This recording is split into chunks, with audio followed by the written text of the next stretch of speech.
আল্লাহর নবী সাল্লাল্লাহু আলাইহি সাল্লাম বলেন দুইটা পাপ মারাত্মক, একটা হলো জিনা, ব্যভিচার, নারীর সাথে হারাম সম্পর্ক, আরেকটা হলো মদ পান করা, নেশা করা। নেশা, খোদার কসম হাদিসে আছে, নবীজি বলছে যে নেশা করে এবং জিনা করে, প্রিয় ভাই মনে রাখেন, আল্লাহর নবী বলেন জিনাকার যখন জিনা করে, নেশাখোর যখন নেশা করে, এর ঠিক তার পূর্ব মুহূর্তে আল্লাহ ওই নাফরমানের কলিজার থেকে ঈমান টেনে বাইর করে ফেলে, যেভাবে গায়ের জামা খুলে ফেলে। নবীজি হাদিসে উদাহরণ দিয়েছে। নবীজি সাল্লাল্লাহু আলাইহি সাল্লাম বলেন মান শারিবাল খামরা মান জানা ওয়া শারিবাল খামরা, যে ব্যভিচার করে এবং মদ পান করে, আল্লাহ তার অন্তর থেকে নাজা আল্লাহু মিন কলবিহিল ঈমান, আল্লাহ তার অন্তর থেকে ঈমান এভাবে খুলে ফেলে, কামা ইয়াখলাউল ইনসানু আল কামিসা মিন রাসিহি, মানুষ যেমন তার গায়ের জামা খুলে ফেলে। আল্লাহ যেন বলে নারীর সাথে হারাম সম্পর্ক করতে যাচ্ছ, বেঈমান, দাঁড়া, আমার ঈমান আমারে দিয়া যা, যা এবার যা, যা বেঈমান এবার যা। আল্লাহ যেন মদখোর নেশাখোরকে বলে, নেশাখোর, গাঁজাখোর, ফুট্টাখোর, বাবাখোর, নেশা করতে যাচ্ছ, দাঁড়া, আমার ঈমান আমারে দিয়া যা, যা এবার যা, এবার যাও। বলেন নাউযুবিল্লাহ, কত বড় বিপদের কথা ভাই। এই ঈমান যদি আর ফেরত না আসে, এই ঈমান যদি আর ফেরত না আসে, তো চিরস্থায়ী জাহান্নাম। ঈমানবিহীন কবরে গেলে চিরস্থায়ী জাহান্নামী না? কথা বলে না তো? এই অবস্থায় যদি মৃত্যু হয়, উলঙ্গ ছবি দেখতে দেখতে তুমি যে রাত গভীরে ঘুমায় গেলা, আর যদি ঘুম না ভাঙ্গে, প্রতিদিন সারা পৃথিবীর আন্তর্জাতিক রিপোর্ট এটা, প্রত্যেক দিন সারা পৃথিবীতে প্রতি বছর কয়েক মিলিয়ন মানুষ শুধু ঘুমেই মারা যায়। এটা আন্তর্জাতিক হিসাব, কয়েক মিলিয়ন। 1 মিলিয়ন মানে 10 লাখ, 10 লক্ষ হলে 1 মিলিয়ন হয়, এরকম কয়েক মিলিয়ন মানুষ, মানে কোটি কোটি মানুষ ঘুমেই মরে যায়। আর ঘুম, আমার নিজস্ব জানাশোনা, আমার আত্মীয়র মধ্যে 2 জন মানুষ এমন, 2 জন, একজন মাঝ বয়সী, আরেকজন একটু বয়স্ক, ঘুমের মধ্যে মারা গেছে। জলজ্জান্ত মানুষ, একজন প্রফেসর শুইছে রাত্রে, ভালো মানুষ, সকালবেলা দরজা ভাঙ্গা, জানালা, আরে সিটকারি ভাঙ্গা এরপরে বাইর করছে, মরা। এই জন্য আমরা তোমাদের ভালোর জন্য বলছি, আমি কঠোর বললাম, শক্ত বললাম। আমার সমাজ অনিরাপদ হয়ে গেছে। প্রতিদিন পত্রিকার পাতা দেখেন, আপনারা খবর শুনেন, বাবা চাচা যারা আছেন আপনারা একটু খবর শুনেন, পরকীয়া কি পরিমাণ। নারী পুরুষকে হত্যা করে, পুরুষ নারীকে হত্যা করে, নারী আরেক পুরুষের জন্য নিজের কোলের বাচ্চা মাইরা ফেলে। এরকম জঘন্যতা পৃথিবীতে তো আইয়ামে জাহিলিয়াতে, সেই ইসলাম পূর্ব বর্বর যুগতে এমন কাহিনী ছিল। এ কোন সমাজ আমাদের? এ কোন পৃথিবীতে আমরা আসছি? নারীর স্বামী আছে, অন্য পুরুষ খুঁজে, পুরুষ স্ত্রী আছে, অথচ নাফরমান ব্যভিচারী অন্য নারী তালাশ করে। আস্তাগফিরুল্লাহ, আস্তাগফিরুল্লাহ। আরে কি আশ্চর্য কথা! আপনারা দেখেন পত্রিকার রিপোর্ট, প্রতিদিনকার রিপোর্ট শুনেন, চ্যানেলের খবরগুলো শুনেন, কি বলে প্রতিদিন। এই জন্য আমরা আলহামদুলিল্লাহ জায়গায় জায়গায় এতটুকু। এবার আসেন একটু এদিকে বলি, এদিকে বলি মানে হলো রাত্রি যত অন্ধকার হয়, রাত যত গভীর হয়, এ কথাও সত্য, আলো তত কাছায়া যায়। এখন বাজে মাত্র 9:22, বুঝা গেল এখনো রাত বাকি অনেক। কিন্তু যদি বাজে রাত 3টা, অন্ধকার যদিও খুব গভীর, কিন্তু বুঝতে হবে ভোর কাছায় গেছে, সকাল কি হয়ে গেছে, কাছায় গেছে, আলো কাছায় গেছে। এই জন্য চরিত্রহীনতা, অসভ্যতা, মারামারি, খুনি, হত্যা, খুন, ধর্ষণ, ব্যভিচার, হারাম, নাফরমান, অশ্লীলতা, বেহায়াপনা, এটা যেমন খুব বেড়ে গেছে, বোঝা গেছে আরেক পিঠে আলো কাছায় গেছে। এজন্য আলহামদুলিল্লাহ সারা বাংলাদেশে এখন, সারা বাংলাদেশে গলিতে গলিতে গলিতে গলিতে আলহামদুলিল্লাহ আল্লাহর দয়ায় মুসলিম নওজোয়ান, এই 18-20 বছরের কিশোর যুবকরা ইসলামের দিকে, কোরআনের দিকে, ওয়াজ মাহফিল, নসিহত, আল্লাহর দ্বীনের দিকে ব্যাপকভাবে এগিয়েও আসছে। আলহামদুলিল্লাহ আলো কাছায় গেছে। কালকে আমি যেখানে মাহফিল করছি কুমিল্লা সদর দক্ষিণ, ওনারা আমারে দেখাইছে হুজুর ক্লাস 6, 7, 8 সর্বোচ্চ ক্লাস 8 পর্যন্ত পড়ে এই 3 ক্লাসের বাচ্চা প্রায় 25 থেকে 26 জন, ওরা এই মাহফিলটা সাজাইছে। মানে কালকে আমি যে ওয়াজ করছি, কয় যে হুজুর আমাকে সবচেয়ে বড় লিডার ক্লাস 8-এ। তাহলে বোঝা গেল আলো কাছায় গেছে। আলো কি কাছায় গেছে আলহামদুলিল্লাহ। প্রত্যেক জায়গায় সারা বাংলাদেশে আমরা, সেদিন আমি সিলেট ফজরের নামাজের পরে বাদ ফজর বয়ান করছি, এই 3-4 দিন আগে। আমরা একটা কাজ করি সারা বাংলাদেশে, ফজর ক্যাম্পেইনের কাজ করি, অর্থাৎ ফজরের নামাজে মুসল্লি বৃদ্ধির জন্য সারা বাংলাদেশে আমরা ফজরের মুসল্লি বৃদ্ধির জন্য প্রচারণা করি। কিশোর যুবকদের মাঝে ছেলেরা ফজর পড়বে, ফজরের নামাজই হবে। আমাদের বিজয় ফজরের নামাজে, কোরআন শরীফে আছে, সূরা বনী ইসরাইলের মধ্যে আছে ফজরের নামাজ বিজয়ের নামাজ, ফজরের নামাজ। এই জন্য ফজরের নামাজের অনেক ফজিলত।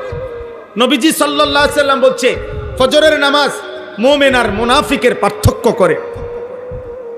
কোন ব্যক্তি মুমিন না মুনাফিক, আল্লাহর কসমে কোরআন ধরে বললাম, নবীজির হাদিস মতে এটা প্রমাণ হয় কিভাবে?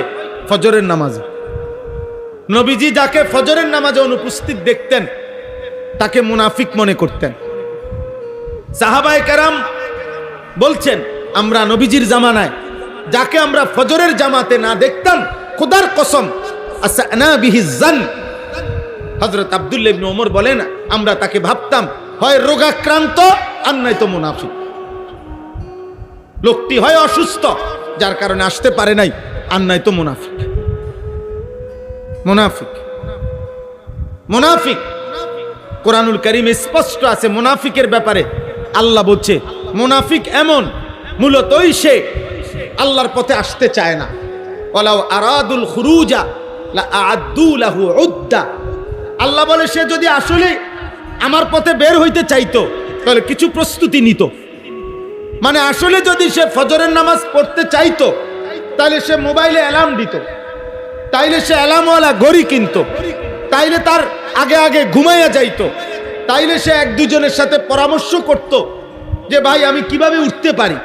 এই নিয়ে তার কোনো মানসিক প্রস্তুতি নাই, এটা তার কলজার ভিতরেও নাই। তাইলে আল্লাহ তাআলা বলছেন এটা মুনাফিকের চিহ্ন। ওয়ালাকিন কারিহাল্লাহু বিআসাহুম ফাসাব্বাতাহুম ওয়া কিলা কুদু মাআল কাঈদিন। নাউযুবিল্লাহ। আল্লাহ কোরআনে বলছে মূলত মুনাফিক এমন, আল্লাহই চায় না মুনাফিক ইমানদারের সুরত ধরুক। আল্লাহ বলেন আমি চাই না, মুনাফিক ঘৃণিত। এই জন্য আমি চাই না ওই আমার পথে আসুক, যা।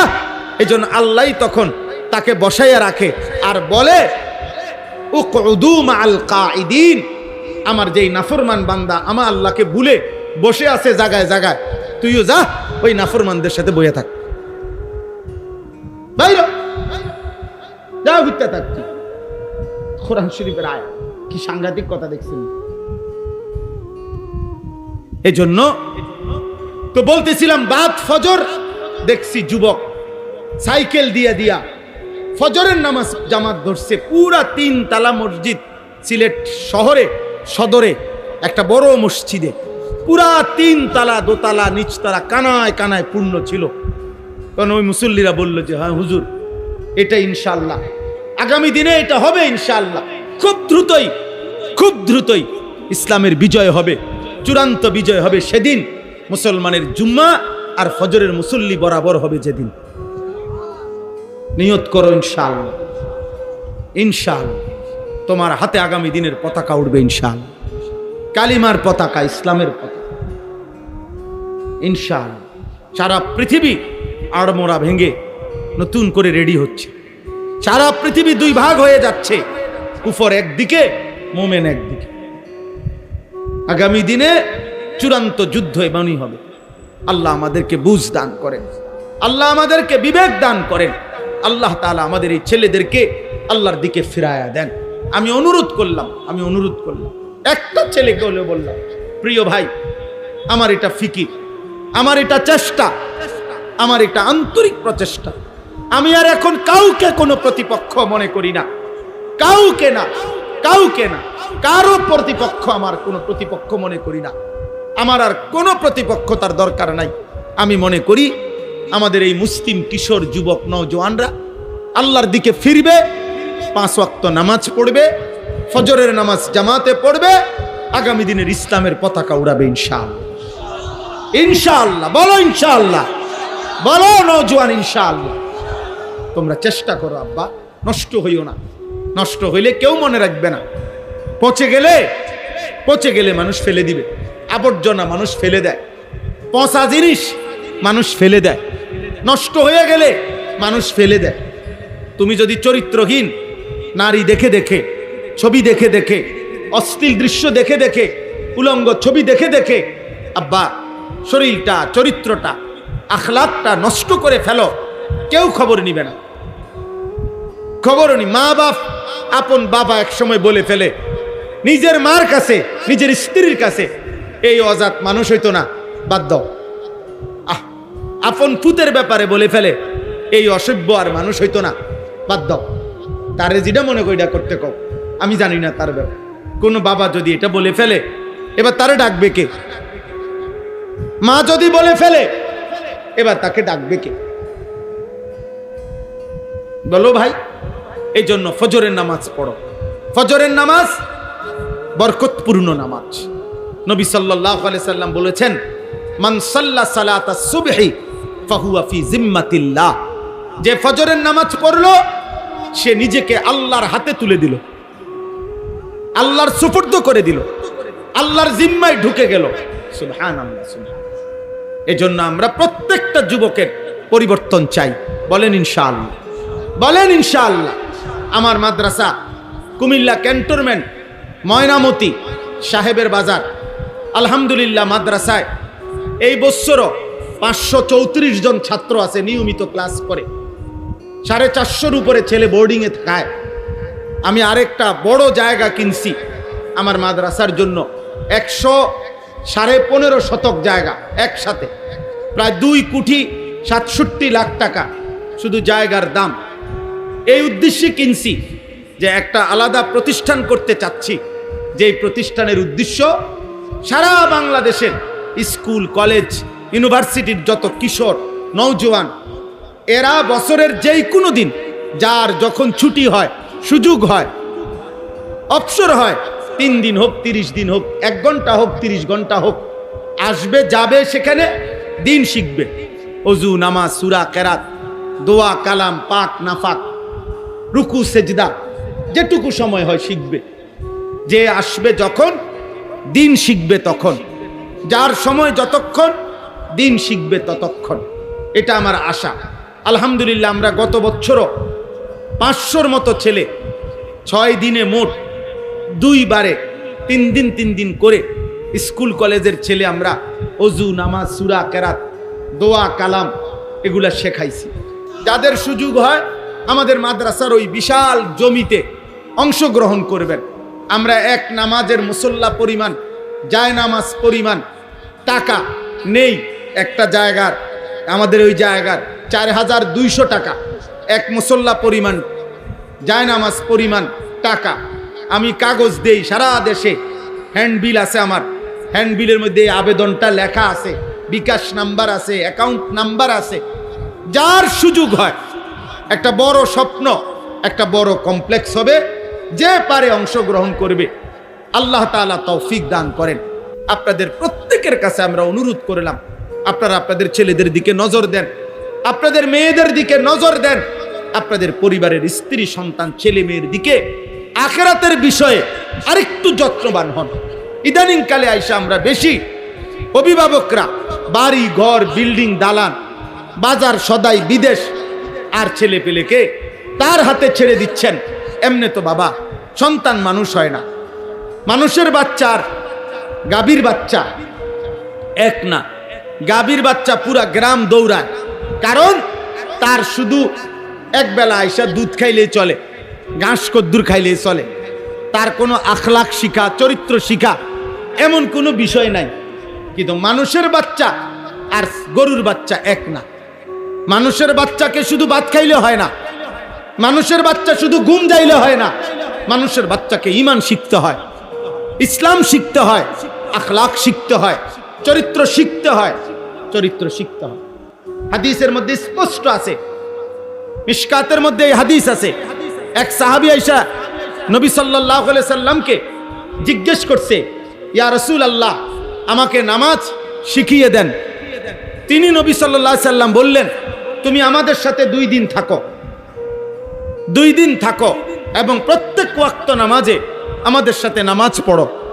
তখন 2 দিন টানা সাহাবী নবীজির সাথে নামাজ পড়ছেন, দেখছেন।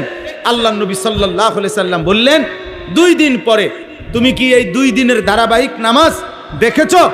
সাহাবী বললেন হ্যাঁ। আল্লাহ নবী বললেন, তাহলে এভাবেই সারা জিন্দেগি নামাজ পড়ো। তাহলে নবীজি নিজের কাছে রাইখা কি করছেন বলেন না? শিখাইছেন। কি করছেন? শিখাইছেন।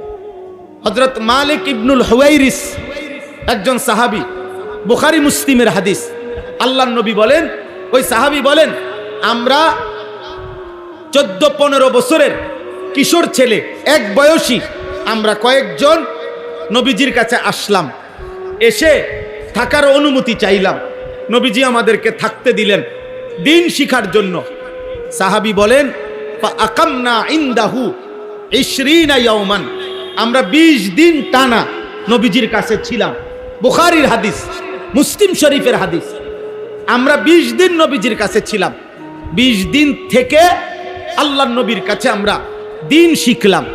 20 দিন পরে দেখেন, 20 দিন পরে নবীজি এবার বললেন, ইরজিউ ইলা আহলিকুম, তোমরা তোমাদের বাড়িতে ফিরে যাও।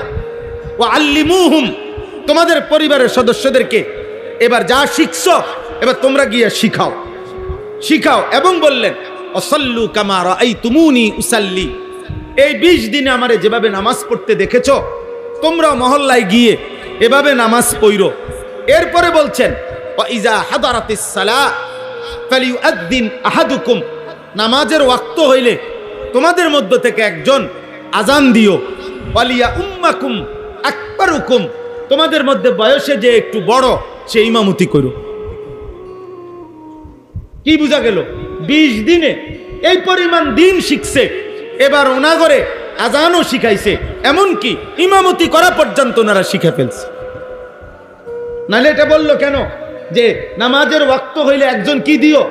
আজান দিও, আর তোমাদের মধ্যে বয়সে যে একটু বড় সে কি করো? ইমামতি করো। তাইলে ওয়া নাহনু শাবাবাতুন মুতাকারিবুন, হাদিসের শব্দ। উনি বলেন আমরা ছিলাম এক বয়সী যুবক। তাহলে 14 বছরের সাহাবী, 15 বছরের সাহাবী নবীজির কাছে দিন শিখছে, দিন শিখছে। 10 বছরের সাহাবী দিন শিখছে, 13 বছরের সাহাবী নবীজির কাছে থাইকা দিন শিখছে।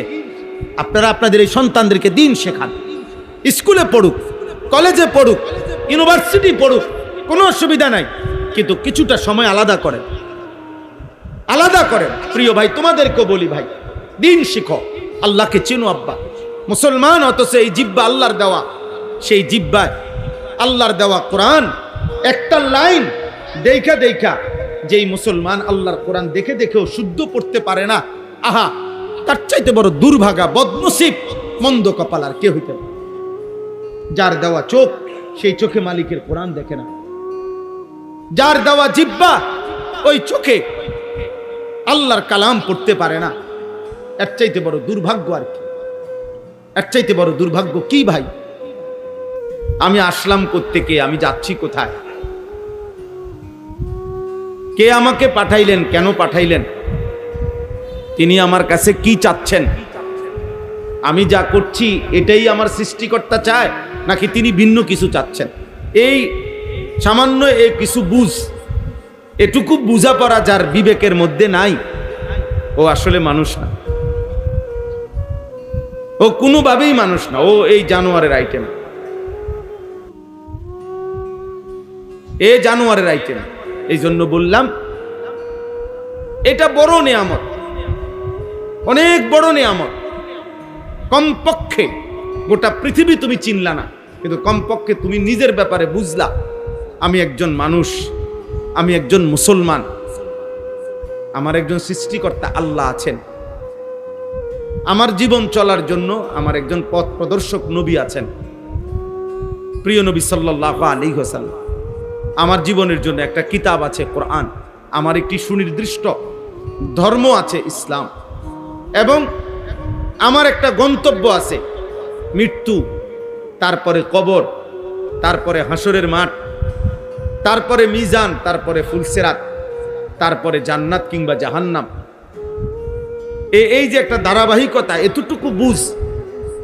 আমি মানুষ, আমি মুসলমান, আমার আল্লাহ আছেন, আমার নবী আছে, আমার কিতাব আছে, আমার ধর্ম আছে, আমার মৃত্যু হবে, আমি কবরে যাব, সেখান থেকে আমাকে একদিন হাসরের ময়দানে উঠানো হবে, বিচারের মাঠে আমার আমল নামা মিজানের পাল্লায় ওজন হবে, আমাকে ফুলসিরাত পার হইতে হবে, হয় জান্নাতে পৌঁছতে হবে নয়তো জাহান্নামে পৌঁছতে হবে।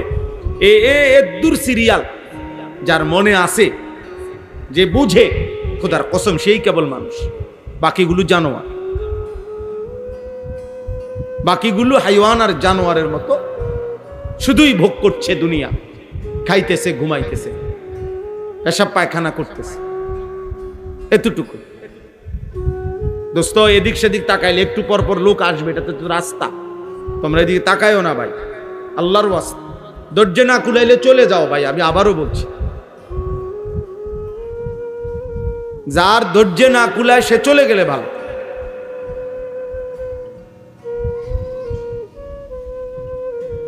মূলত তাইলে আমি এই কথাটা বললাম, আবারও বললাম, আমাদের এই ছোট্ট হিসাব, ওই যে দেখবেন আউলিয়ায়ে কেরাম, বুজুর্গানে দিন, যুগ যুগ ধরে সব তরিকার পিসাবরা, আউলিয়ারা এটা বলে যে এটা আউলিয়াদের কথা, হাদিস না, পীর বুজুর্গদের কথা, মাশায়েখদের কথা, যে নিজেকে চিনলো সে আল্লাহকে চিনলো। মান আরাফা নাফসাহু ফাকাদ আরাফা রাব্বা, এটা হাদিস না যদিও, কিন্তু এটা একটা মহাসত্য কথা, একটা চমৎকার বাক্য। আমি যদি বুঝি আমি একজন মানুষ, আমি যদি বুঝি আমি একজন মুসলিম, তাহলে আমার এটা বুঝে আসবে, মনে আসবে যে আমার কি করণীয়। আমি যখন বুঝি যে আমার আল্লাহ আছে, আমি পাগল না, ছাগল না, আমি হঠাৎ করে আসমান থেকে পড়ি নাই, মাটির তলের থেকে বাইর হই নাই, আমাকে সুনির্দিষ্টভাবে এক মহান আল্লাহ ধারাবাহিক স্তর অতিক্রম করে আমাদেরকে এই পৃথিবীতে পাঠিয়েছেন। আল্লাহ তাআলা বলছেন, তুমি মাটির অস্তিত্বের মধ্যে ছিলা বান্দা, সেখান থেকে নির্দিষ্ট পরিমাণ খাদ্যের মাধ্যমে আমি তোমার বাবার বীর্যে তোমাকে পরিণত করেছি, বাবার বীর্য থেকে নির্দিষ্ট সময়ে তোমাকে মায়ের রেহেম জরায়ুতে, গর্ভে আমি পৌঁছাইছি, সেখান থেকে সুনির্দিষ্ট সময় 9 মাস আমি আল্লাহ তাআলা পূর্ণ করে হাত, চোখ, নাক, কান, সারা দেহ সাজিয়ে আমি আল্লাহ তাআলাই মায়ের পেট থেকে তোমাকে পৃথিবীতে পাঠিয়েছি। পৃথিবীতে তুমি প্রতিদিন আমার হাতে, তুমি ছিলা কোলের বাচ্চা, হইলা কিশোর, হইলা যুবক, হইলা বৃদ্ধ, দুর্বল, গেলা কবরে। প্রতি ঘন্টা আমি পরিবর্তন করছি তোমার, আমি নিয়ন্ত্রণ করছি, আমি নিয়ন্ত্রণ করছি। অতএব কোনোভাবেই তুমি পৃথিবীর সকল শক্তি দিয়ে হলেও আমি আল্লাহর বাঁধন থেকে ছুটতে পারবা না, ছুটতে পারবা না। আমরা প্রত্যেকে আল্লাহর বাঁধনেই। এই জন্য দোস্ত, ছোট বড় সবাইকে বলি বাপ, তুমি যদি তোমাকে না চেনো, না বুঝো, ওই ছেলে, ওই বেয়াদব, সরেন থেকে সর, যাও বেটা এখান থেকে, বাইর হ, মোবাইল নিয়ে বাইর হ, বাইর হ বেটা, আহাম্মক কোথাকার। বয়সের চাইতে বড় মোবাইল নিয়ে আসা পড়ছে। জালেম ওই মা বাপ। মনে রাখবা ভাই, তোমাদের অসংখ্য সন্তান আজকে বরবাদ হয়ে গেছ তোমাদের মা বাবার গাফলতির কারণে, অভিভাবকের খামখেয়ালির কারণে। তোমরা সুখ খুঁজতেছো, আনন্দ খুঁজতেছো মোবাইলের মধ্যে, কিন্তু একদিন, আজ না হোক কাল, একদিন তোমরা বুঝবা, টের পাবা, মোবাইল তোমাদের জীবন থেকে কেড়ে নিয়েছে বেশি, দেয় নাই কিছু। একদিন হিসাব মিলাইলে দেখবা তোমার হায়াতের শত শত ঘন্টা, মিনিট, সেকেন্ড তোমার হায়াতের এই মোবাইল কেড়ে নিয়েছে, বিনিময়ে তোমাকে কিছুই দেয়নি। এই পৃথিবীতে এই পর্যন্ত মোবাইলের বরকতে কেউ জ্ঞানী হইছে যে আজ মোবাইলের কারণে আজকে আমি এত বড় জ্ঞানী, মোবাইলের কারণে আজকে আমি এত বড় ধনী, মোবাইলের কারণে আজকে আমি এত বড় নেককার, এমন একজনও নাই, একটা পাগলও নাই, একটা ছাগলও নাই, আমার কেউ নাই রে আব্বা, কেউ নাই। পথের ফকির ছাড়া শরীর, যৌবন, জীবন, সময়, হায়াত নষ্ট করা ছাড়া আর কিছুই জোটে না, আর কিছুই জোটে নাই, কারো কিছু জোটে না। এই মোবাইল শুধুই কেড়ে নিচ্ছে প্রতিদিন। আর যদি কিছু না যায়, তা আমার ঘন্টাগুলো যায়, আমার হায়াত যায়, আমার মিনিট যায়। এই আমার জীবনের অংশ, আমার হায়াত নির্ধারিত, আমাদের বয়স নির্ধারিত। আমরা হাজার ভালো কাজ করিলেও আমাদের হায়াত বাড়বে না, আমরা হাজারো মন্দ কাজ করিলেও আমাদের হায়াত কমবে না। হায়াত হায়াতে সুনির্দিষ্ট, লিকুল্লি উম্মাতিন আজাল, প্রত্যেক জাতি, গোষ্ঠী, ব্যক্তির মৃত্যু নির্ধারিত, নির্ধারিত। তাইলে একটি সুনির্দিষ্ট হায়াত সময় থেকেই তোমার প্রতিদিন কমতেছে, কমতেছে। তুমি সবচেয়ে বড় ধনী হলো হায়াত বাড়বে না, আর সবচেয়ে বড় ফকির হলো হায়াত কমবে না। কেউ যদি ইবাদত করতে করতে আব্দুল কাদের জিলানিও হয়, তবুও নির্দিষ্ট সময়ে মৃত্যু হবে। কেউ যদি নাফরমানি করতে করতে ফেরাউন নমরুদ হয়, তবুও মৃত্যু হবে। একেবারে সুনির্দিষ্ট, একদম সুনির্দিষ্ট। এটাই আমি বলতেছিলাম, এতটুকু উপলব্ধি করা উচিত। একজনই বুঝো, একজনই, একটি ছেলেও যদি অনুভব করো যে আমি একজন মানুষ, আমি মুসলমান, আমি পাগল না, ছাগল না, আমি মুশরিক না, আমি ইয়াহুদি না, আমি হিন্দু না, আমি বৌদ্ধ না, আমি খ্রিস্টান না, আমি মুরতাদ না, আমি নাস্তিক না, আমি বেঈমান না, আমি নর্তকীর ঘরে জন্ম নেই নাই যে আমি নর্তকী দেখব, আমি ফুটবল খেলোয়াড়ের ঘরে জন্ম নেই নাই বেটা, আমি এক আলেমে দ্বীনের ঘরে জন্ম নিয়েছি।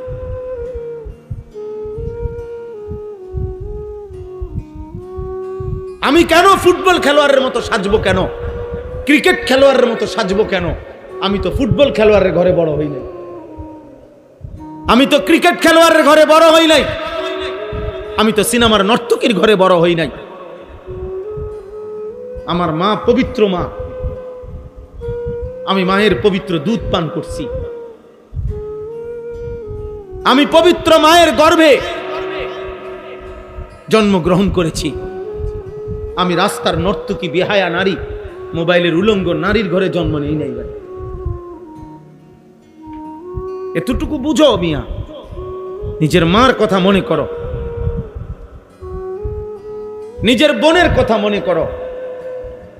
যখন তুমি নারী দেখো, অস্থির ছবি দেখো, একবার ভাইবো, তোমার মাকে যদি এমন উলঙ্গ বিবস্ত্র কেউ দেখে,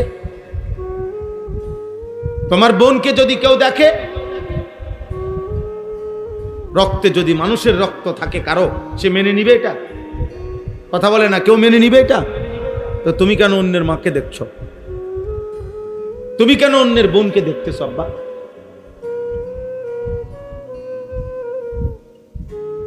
বলো ভাই। এই জন্য দয়া করো, কমপক্ষে এতটুকু যে আমি আমাকে চিনলাম, এদূর যে নাই বিশ্বাস। হে পাগল, এই জন্য পাগল মানুষ নিজেরই চিনে না, বুঝে না। বেচারা পাগল এই কারণে, বেচারা কি খায় কি ধরে সে বুঝে না। সে পেশাবও ধরে, পানিও ধরে, তার কাছে বিরিয়ানি আর পায়খানা বরাবর, কারণ সে তো ব্রেন সমস্যা।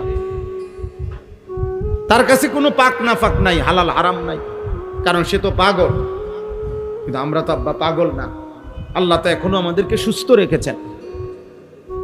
এখনো তো আমরা আলো অন্ধকার আলাদা বুঝি, আমরা রাত দিন আলাদা বুঝি, সুখ দুঃখ আলাদা বুঝি। আমরা কেন নিজের জীবন নষ্ট করে দেব? এই জন্য আজকে প্রথম কথা এটা বললাম। আলহামদুলিল্লাহ, নওজোয়ান যুবক মহব্বত করে মাহফিল সাজাইছে, এটুকু ছোট্ট আয়োজন হইছে। আল্লাহর দয়ায় আপনারা বসতে পারছেন। একটি মাহফিলে, একটি ওয়াজে পৃথিবীর সব কথা বলে শেষ করা যাবে না, কিন্তু এটা মনে রাখতে হবে, কমপক্ষে আমি যেন আমাকে না বলি, আমাকে না বলি। কোন মানুষের উপরে আল্লাহর সবচেয়ে বড় আযাব কোরআনের তাফসীরে আছে। কোন মানুষের উপরে আল্লাহর সবচেয়ে বড় শাস্তি কি দুনিয়াতে? কোন মানুষের উপরে আল্লাহর সবচেয়ে বড় দুনিয়াবী শাস্তি হলো, আল্লাহ তাকে যাকে আত্মভোলা করে দেয়, অর্থাৎ যার আর মনে থাকে না কবর, হাসর, আখিরাত, পরকাল, মৃত্যু, হালাল হারাম, পাক নাফাক, জায়েজ না জায়েজ, এই বুঝ, এই অনুভূতি থেকে দূরে সরে যায়। খোদার কসম, কোরআনের তাফসীরে আছে, ওইটাই হচ্ছে ওই ব্যক্তির উপরে আল্লাহর সবচেয়ে বড় লানত, সবচেয়ে বড় আযাব, সবচেয়ে বড় মুসিবত।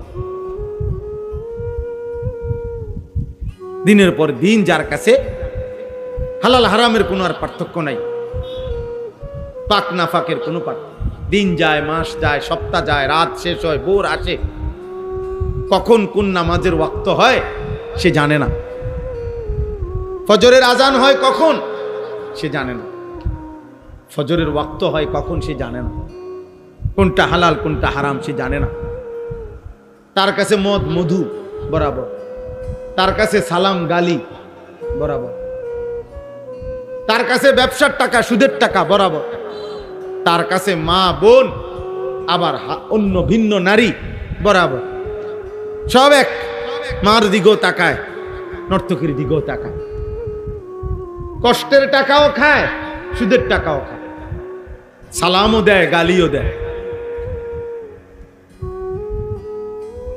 হ্যাঁ, একদিকে গোসলও করে, আরেক দিকে পেশাব করে পানিও লয় না, পাক না ফাক বরাবর বরাবর। কারণ হাইওয়ান যে, পাগল যে, মাথা খারাপ যে, মানুষরূপী পশু যে, এই কারণে পার্থক্য নেই। এই জন্য বললাম, ওয়ালা তাকুনু কাল্লাযীনা নাসুল্লাহা ফাআনসাহুম আনফুসাহুম। আল্লাহ তাআলা কোরআন কারীমের মধ্যে বলছে, বান্দা ওই মানুষদের মতো হইও না যারা আমি আল্লাহকে ভুলে গেছে, ফলে আমি তাদেরকে তাদের পরিচয় ভুলাই দিছি। আজ তারা আর নিজেকেই চেনে না, আজ নিজেকেই বুঝে না। এর চাইতে বড় আফসোস আর কিছু না। তোমরা বলো ভাই, তোমরা এই যে কিশোর ছেলে, বলো আব্বা, তোমাদের যাদের চুল মুশরিক বেঈমানের মতো, তোমার কি আসলে মনে আছে তুমি মুসলমান? প্রিয় ভাই বলো, একজন বিবেক থাকলে বলো। তোমরা যারা এশার নামাজ এখন পড়লা না, তোমাদের মনে আছে তোমরা মুসলমান?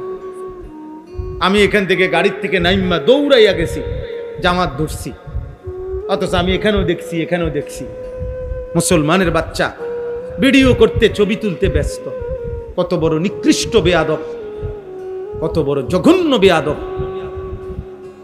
এত বড় বেয়াদব যে মসজিদের সামনে ছবি তুলতেছে, কিন্তু আল্লাহর ঘরে নামাজ হইতেছে। তোর উর্ফে খোদার কত বড় লানত!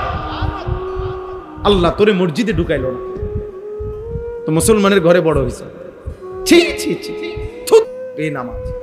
থু তোর কপাল, থু তু,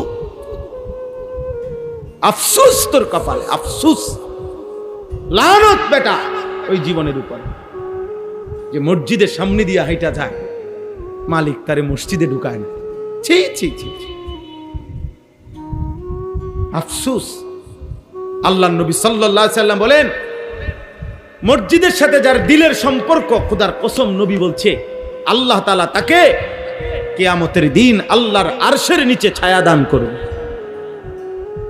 যেই 7 ধরনের ব্যক্তিকে আল্লাহ পাক কিয়ামতের দিন আল্লাহর আরশের ছায়া দান করবে, তার মধ্যে এখানে একজন হলো ওই ব্যক্তি যার দিল মসজিদের সাথে লেগে আছে, দিলে যার মসজিদের প্রতি ভালোবাসা।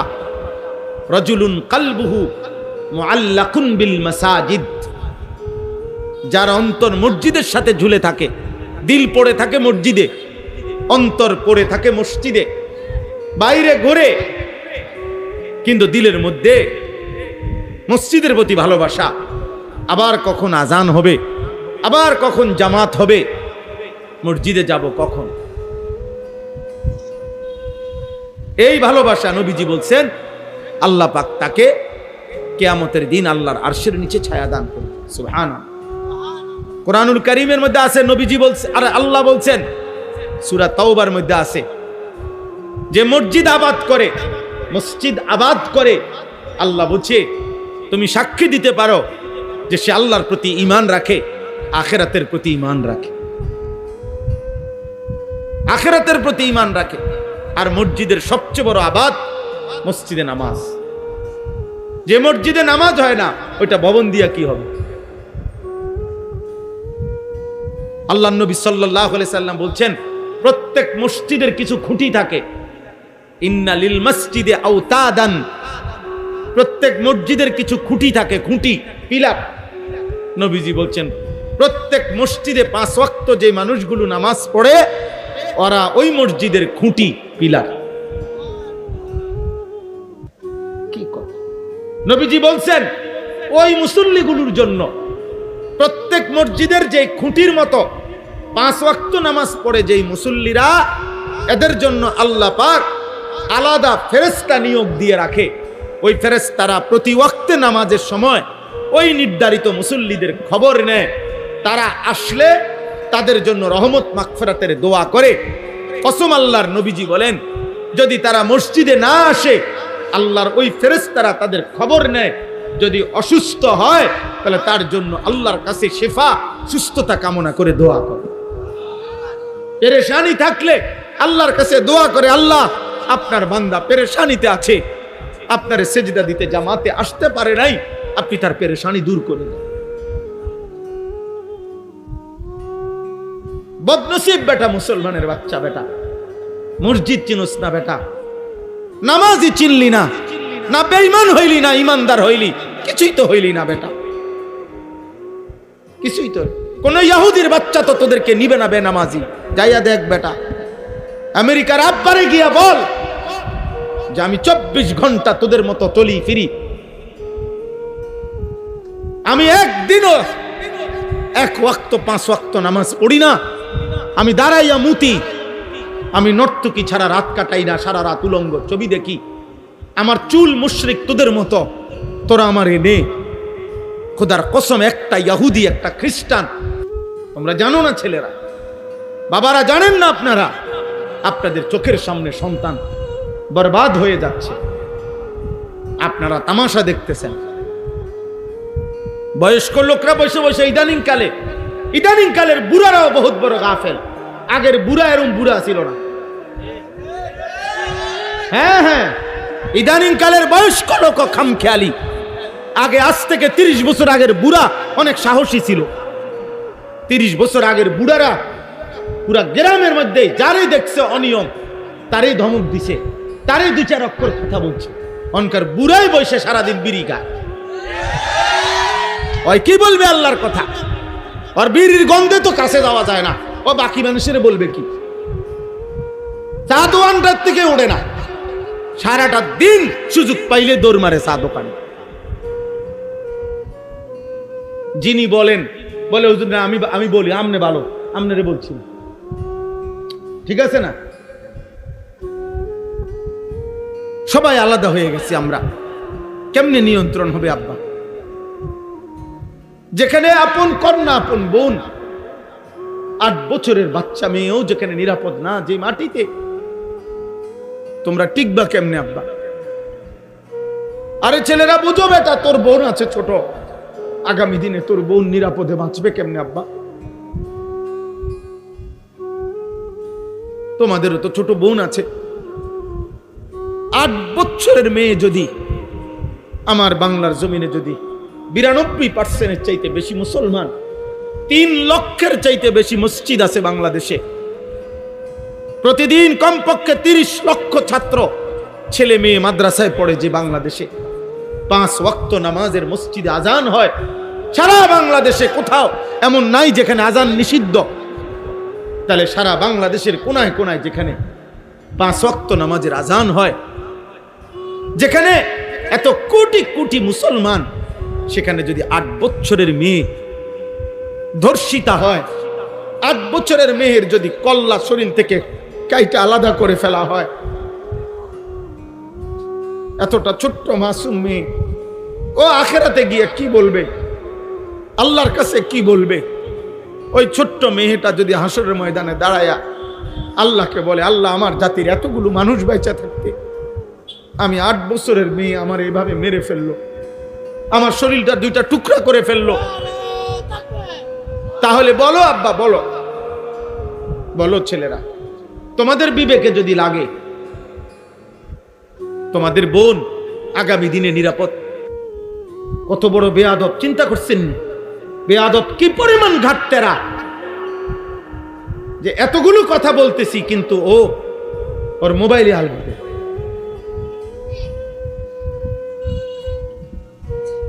হ্যাঁ দেখছেন বাচ্চা, এই বাচ্চা ফিতরাত, এটা তার হলো কি স্বভাবজাত, সে বুঝছে।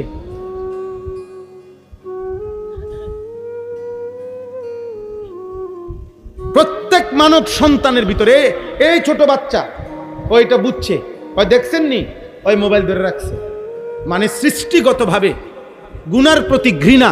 খোদার কসম, এই কোরআন ধরে বলি, আল্লাহ মানুষের জন্মসূত্রে দিয়ে দিছিলেন, এই পরিবেশ নষ্ট করে দিয়েছে।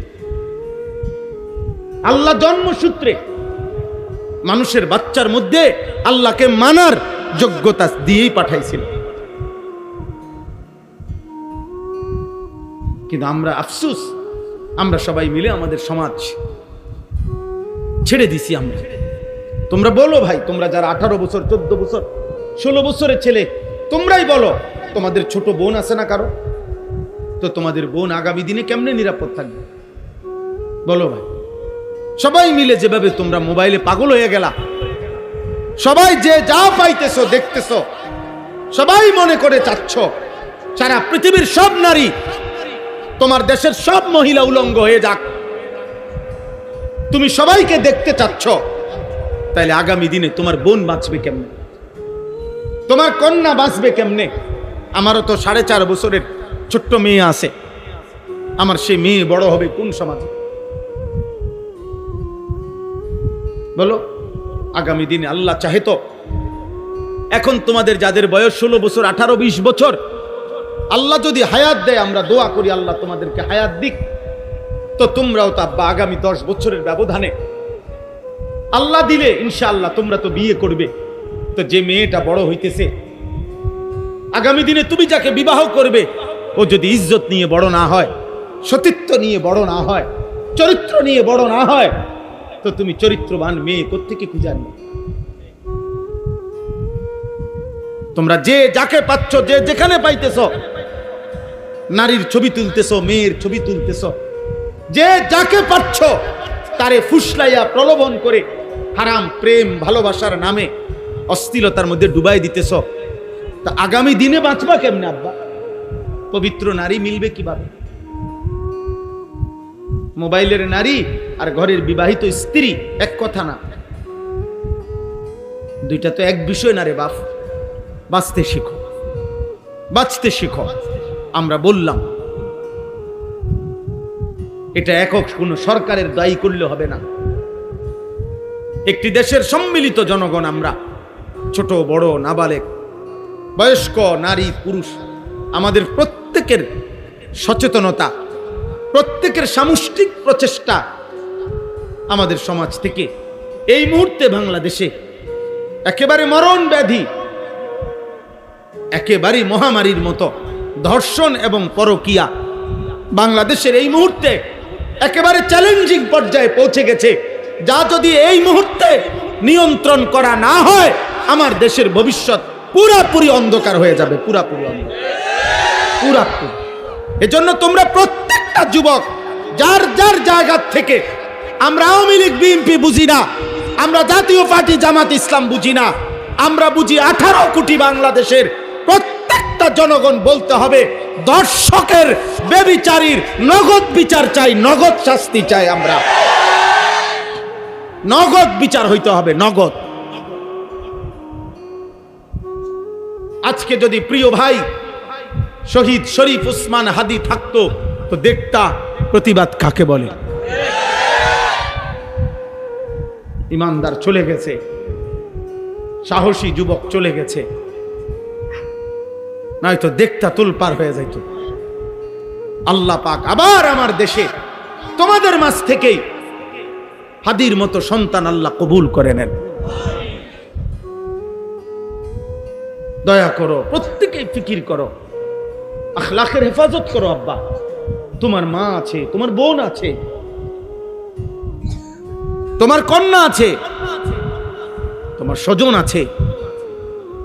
আমরা পারস্পরিক মানুষ, সামষ্টিক মানুষ, আমরাই সবাই সবাই আত্মীয় স্বজন, আমরা সবাই সবার আপনজন।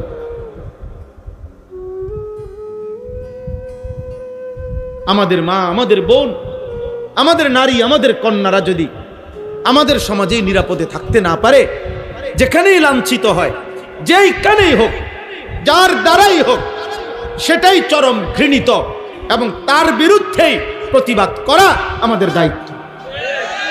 সে যেই হোক, আমার ঘরের হোক, আপনজন হোক আর দূরের হোক, আমার সমগোত্রীয় হোক অথবা অন্য গোত্রের হোক। ধর্ষক ধর্ষকেই, ব্যভিচারী ব্যভিচারী, আমরা ধর্ষককে থুতু মারি, আমরা ব্যভিচারীকে আমরা থুতু মারি, চরিত্রহীনকে আমরা ঘৃণা করি, ঘৃণা করি। বলেন আপনি, আমি তো প্রায় বলি, ওই যে অসংখ্য মুসলমান আছে আমাদের সমাজে যাদের উপরে হজ ফরজ, কিন্তু 60 বছরেও যেই মুরব্বীর হাতে 3টা ফুট বিদেশ গেছে, 3 বিল্ডিং করছে, মেয়ে বিয়ে দিছে, কত কিছু করছে উনি, কিন্তু উনার কপালে আল্লাহর ঘরে যাওয়াটা জোটে নাই, কাবার কালো গিলাফ দেখে নাই, মদিনার রওজা নবী সাল্লাল্লাহু আলাইহি সাল্লামের সামনে দাঁড়াইবার মতো মহব্বত কলিজায় জাগে নাই। আপনি কিসের আশেক মিয়া? গায়ের জোরে বললে হবে মিয়া? হ্যাঁ, 60 বছরে 70 বছরে, অথচ স্পষ্ট মাসআলা আপনারা যে কাউকে জিজ্ঞেস করলে পারবেন, যেই ব্যক্তির, যেই মুসলমানের বসত বাড়ির অতিরিক্ত, মানে যেখানে মানুষ থাকে এর অতিরিক্ত এতটুকু জমি আছে, যার জমি, ফসলের জমি, যে জমির কিছু অংশ বিক্রি করলে হজের টাকা হবে, বাকি জমিটা দিয়া সে তার সংসার চালাইতে পারবে, সংসারের 1.5 মাসের আসা যাওয়ার খরচটুকু দিয়া যাইতে পারবে। কিছু জমি বেচলেই, একাংশ জমি আছে 15 শতক, মনে করেন 5 শতক বেচলেই হজের টাকা হয়, এবং বউ বাচ্চা ওই যে হজে থাকবে যে কয়দিন, এই কয়দিনের বাজার সাজারের টাকা হবে, আর বাকি জমি তো আছেই, ওইটা দিয়েও আইলে চলতে পারবে। এই কোরআন হাতে বললাম আল্লাহর কসম, ওই মুসলমানের উপরে হজ করা ফরজ, ফরজ, ফরজ। এবং এমন মুসলমান যদি হজ না করে মরে যায়, তো আল্লাহর নবী বলছে ওইটা হয়তো ইহুদি মরছে, নয়তো খ্রিস্টান মরেছে, মুসলমান মরে নাই। আমনের বুঝে না ধরলে আমনের কাছের হুজুরে জিগা, আপনি বলেন এই হিসাব করলে মাহবুব ভাই আমাদের সমাজের কি পরিমাণ মুসলমান বয়স্ক লোকদের হজ ফরজ বলেন? 1 কোনা জমি বেচলে এরকম 10-12 হজের টাকা হইব, এমন মানুষ নাই? কথা বলেন না কেন? আল্লাহ নবী বললেন ওই লোকের মৃত্যু হবে কিসের মৃত্যু? ইহুদির মৃত্যু, খ্রিস্টানের মৃত্যু, মুসলমানের নয়। যিনি সুপারিশ করবেন তিনি এ কথা বলছেন, তো সুপারিশ করবো কোন আব্বায়? আপনার কোন বাপে সুপারিশ করবে? হ্যাঁ, গপ মারে সাধোখানে বইয়া গেলাম হইলে মনটা তো চায়, কার মনে না চায়? 3টা ফুট এই বয়সে বিদেশ পাঠাইছি, তারা যদি দয়া কইরা পাঠায় বাপেরে বিদেশ, আরে হজে, তাইলে তো যাইলাম হইলে। বুঝি মানছে ফুট বিদেশ পাঠালে নি হজ ফরজ হয়? কথা বলেন না কেন? হজ ফরজের সাথে ফুতের বিদেশ কি? মেয়ের বিয়ের কি সম্পর্ক? বিল্ডিং এর কি সম্পর্ক? আমা কি ও কোন হুজুর অন মেয়ে বিয়ে দেয় সারি নাই, কদুর গদ্দু আর করি নাই, এত সকাল হজ কি এর? না, এত সকাল হজ না, হজ করবেন আপনি 200 বছর পরে।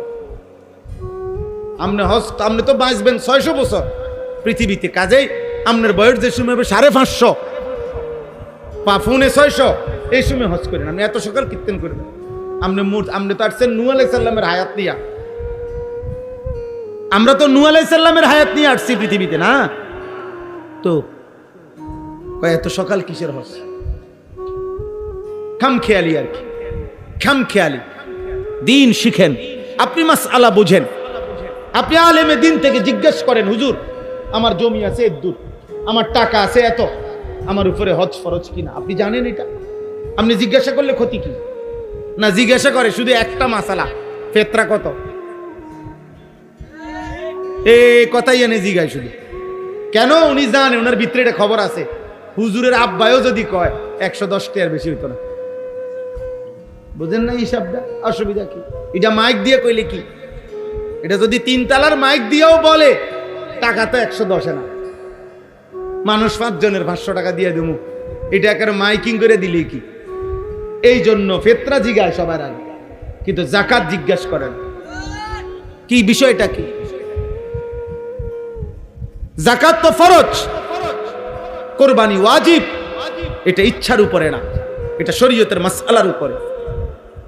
আমাদের মনে করেন এই বছরের হিসাব হইল, এই বছর 1,78,500 টাকা। কোরবানির 3 দিন যার কাছে 1,78,500 টাকা অতিরিক্ত যার কাছে আছে, এই পরিমাণ, তার উপরেই কোরবানি ওয়াজিব 3 দিনের মধ্যে। যে ছেলেটা বিদেশ থেকে বাড়িতে টাকা 20,000 30,000 টাকা পাঠাইছে, মনে করেন আপনাদের যেই ছেলে, এই ছেলে সে তো বাড়িতে টাকা দিছে বাপ মারে, তো হে তো সারা বছরই টাকা দেয়, এখনো দিছে, কিন্তু এই ছেলেটার কাছে কোরবানির 3 দিন, আজকে 2 বছর 5 বছর যে বিদেশ করে, তার কাছে 1,80,000 টাকা নাই। কথা বলেন না কেন? তাহলে তার উপরেও তো কোরবানি ওয়াজিব। কই তার কোরবানি কই? কথা বলেন না। 3 ফুট কামাই রোজগারি করে, মনে করেন একজন বিদেশ, একজন শহরে চাকরি করে, একজন গ্রামে দোয়ানদারি করে, ওমা মিলছে কোরবানি আসছে, হ্যাঁ তুই 25,000 দে, এইতে দিছে 15,000, এইতে দিছে আব্বা আমি গ্রামে দোয়ানদারি করি, ধরেন আমি দিছি 10,000, সব মিলাইয়া টাকা 50,000 মিলাইছে, মিলাইয়া আব্বা মার নামে কোরবানি দিছে, গোস্তের ব্যবস্থা হয়েছে, এটা নিয়ে কোরবানি। এই বুঝি এই মিল্লা জিল্লা কুমিল্লা, এটা নিয়ে কোরবানি। কোরবানি বুঝি এমনি হয়? কোরবানি বুঝি, কোরবানি তো পরিবারের উপরে ওয়াজিব হয় না, মানুষের উপরে ওয়াজিব। বুঝছেন নি আমার কথাটা? কোন পরিবারের হিসাব না, হিসাব হলো মানুষ, ব্যক্তি হিসাব। তাইলে আপনার ঘরে উপার্জন করে যতজন, ওদের লগে কথা বলতে হবে, ওরা জানতে হবে ওই উপার্জনকারী লোকটা ছেলে হোক আপনার অবিবাহিত হোক, বালেগ হইলেই হইছে, যার বীর্যপাত হয় সেই বালেগ। তাহলে ওই রকম সন্তান সে যদি আপনার 1,78,500 টাকা, এ ধরেন 1,80,000 টাকা তার কাছে যদি অতিরিক্ত জমা থাকে, তার উপরেই কোরবানি ওয়াজিব। এখন ফ্যামিলির যতজনের কম অতজনের উপরেই কোরবানি ওয়াজিব। বাপের কোরবানিও দিবেন, ছেলের কোরবানিও দিবেন। মহিলাদের মধ্যে যে সমস্ত মহিলা ওনার কাছে কিছু স্বর্ণ আছে, 1 বড়ি 1.5 বড়ি মনে করেন, আর ওই কুরবানির 3 দিন ওনার কাছে কিছু টাকাও আছে, 30,000 টাকা, 10,000 টাকা, 5,000 টাকা। তো স্বর্ণ আর টাকা এই দুইটা মিলাইলে যদি 1,80,000 টাকা হয় দাম, দুটোটার দাম মিলাইলে, তাহলে নিঃসন্দেহে ওই মহিলার উপরে কুরবানি ওয়াজিব। বলেন বলেন কত লক্ষ কোটি নারীদের উপরে কুরবানি ওয়াজিব না চাচা? মহিলার 1 বড়ি স্বর্ণ গহনা আর মহিলার কাছে 10,000 5,000 টাকা আছে, তো দুইটা মিলাইলে 1,80,000 টাকা হবে নি? 1 বড়ি স্বর্ণের দামে তো 2 লাখ টাকার উপরে, 2,70,000। কিও মহিলার মাতেও না, মহিলারে বলেও না, মহিলার এগুলা, মহিলা বেডিতে জিগাইলেও বলতো না, বা সাবধান এটি তুমি বুঝদা না, তোমার কাম শুধু রুডি, তুমি শুধু রুডি বেলবা আর গোশত রাইনবা আর রাক্ষস বাকিগুলা খাবে, আর মহিলার কোনো আখেরাত নাই। বুঝেন নাই? মহিলার মনেও করাবে না। যেই মহিলা আজকে 40 বছর 30টা বছর তোমার সংসার করে, তোমার সন্তানের জন্য সে তার জীবনটা শেষ করে দিছে, সেই ফ্যামিলির মহিলা স্ত্রী, সে আজকে এত বছর সংসারের জন্য এত কিছু করে, তার জন্য কোরবানি দিলে অসুবিধাটা কি? অসুবিধাটা কি? 20,000 টাকা আল্লাহ দিছে, 25,000 টাকা আল্লাহ দিয়েছে, তো আল্লাহর দেওয়া সম্পদ আল্লাহর পথে ব্যয় করিলে আল্লাহ আবার দিবে। আবার দিবে না? কথা বলেন না। আগের বার কে দিছে, তো পরের বার কে দিবে? তো খরচ করার আগে দিছিল কে? তো খরচ করলে আল্লাহ আবার দিবে, আল্লাহ আবার দিবে। এই জন্য আমাদের সমাজে অসংখ্য পুরুষের উপরে, মহিলাদের উপরে কুরবানি ওয়াজিব। আপনারা খামখেয়ালি করেন, খামখেয়ালি করেন। আল্লাহ তাআলা আমাদেরকে আমল করার তৌফিক দান করেন। আমি এই শেষ কথা আমার এটা, কুরবানির মধ্যে আল্লাহ তাআলা বলছেন, বান্দা আমি শুধু 2টা জিনিস চাই। 1 নাম্বার জবানে আমার নাম, আমার জিকির। 2 নাম্বার দিলে তাকওয়া, আমি আল্লাহর ভয়, আমার ভালোবাসা। আমি তোমার থেকে 2টা নেব, জবানে আমার নাম শুনবো, দিলে আমি ভয় শুনবো, তাকওয়া।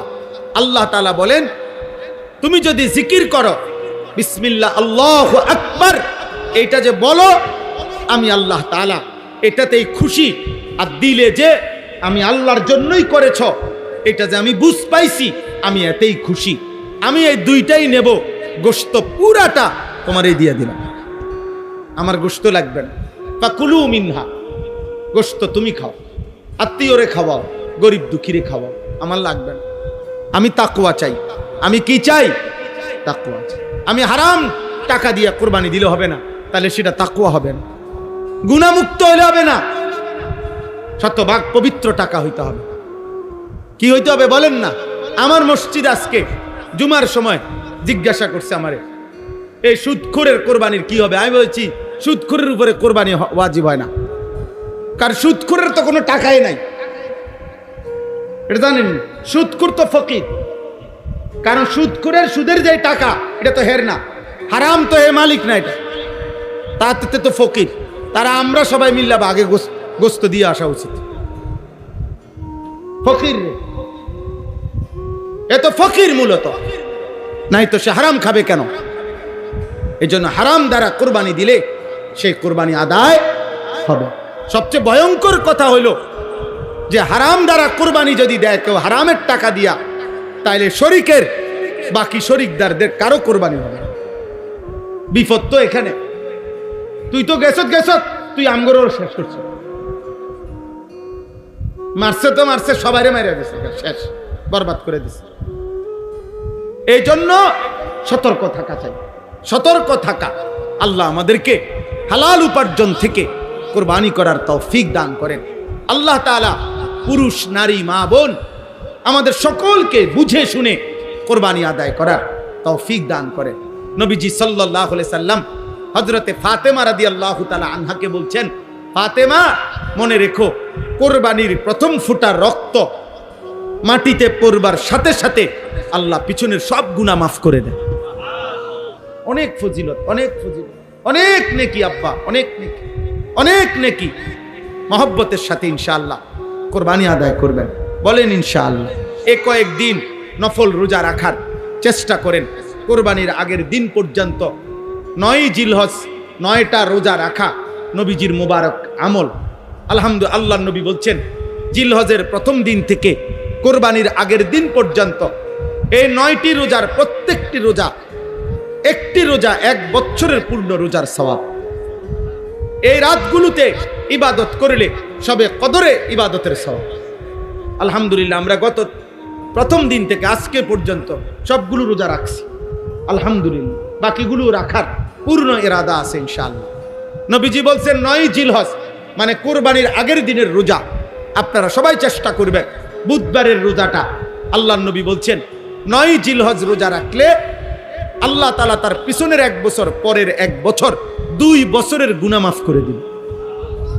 মা বোনদেরকে বলবেন 9 জিলহজ বুধবার দিন সকালবেলা ফজরের নামাজের পর থেকে 5ম দিন বুধবার, বৃহস্পতিবার, শুক্রবার, শনিবার, রবিবার আসর পর্যন্ত তাকবীর পড়বেন। প্রত্যেক নামাজের পরে আল্লাহু আকবার, আল্লাহু আকবার, লা ইলাহা ইল্লাল্লাহু ওয়াল্লাহু আকবার, আল্লাহু আকবার, ওয়ালিল্লাহিল হামদ। 5 ওয়াক্ত নামাজের ফরজ সালাম ফিরাইয়া এই তাকবীর পড়া ওয়াজিব। তাকবীর পড়বেন, বলেন ইনশাআল্লাহ। তাই এনে একটা সুযোগ আছে, ছাড় আছে। যারা 5 ওয়াক্ত নামাজ পড়েন না, আপনাদের পড়তে হবে না। না হে কই পড়বে? হে তো নামাজই পড়ে না, এই নাফরমান পড়বে কই? বোঝেন নাই কথা? বেনামাজি নাফরমান, তুমি পড়তে হবে না। তুমি তাকবীর পড়বে কোন জায়গা? তুমি তো নামাজই পড়ো না। অতএব আগে কি সিদ্ধান্ত নেন? 5 ওয়াক্ত নামাজ পড়বো ইনশাআল্লাহ। আল্লাহ তাআলা আমাদেরকে তৌফিক দান করেন, আল্লাহ আমাদেরকে কবুল করে নেন। আজকের এই করুইবাড়ি যুব সমাজ এবং প্রবাসীদের উদ্যোগে এই মাহফিলে আল্লাহ বরকত দান করেন, আমিন।